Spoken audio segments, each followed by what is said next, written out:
చూడండి ఇక్కడ శనీశ్వర ఆలయానికి వచ్చినాం మేము. ఇక్కడ ఒక బుట్టలో సామాన్ ఇచ్చారు. ఇక ఇలా కొబ్బరికాయలు వేయాలి, కొబ్బరికాయలు వేయాలి. ఇక వరుసగా ఇట్లనే వేసుకుంటూ పోవాలి. దేంట్లో ఇవి వేయాలి, ఇవన్నీ పూజ సామాను, ఇవన్నీ దేని దాంట్లో వేసేయాలండి. మనకి ఇచ్చిన పూజ సామాను ఇవి ఇదిగో ఈ బుట్టలో ఇచ్చారు.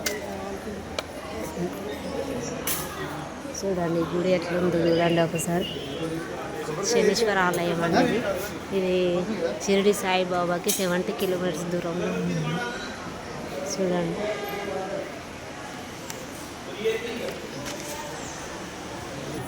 ఇదిగో చూడండి నూనె ఇక్కడ పోస్తుంది.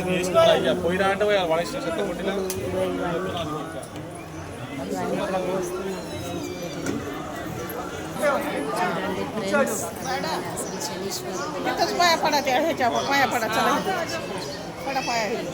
శనీశ్వర దేవాలయం చూడండి.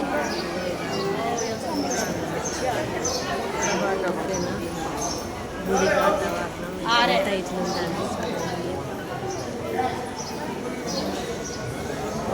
చూడండి గుడి ఇదంతా ఎట్లుంది.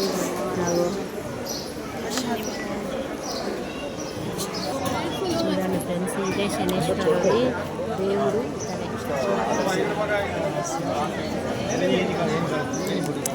Friends bye.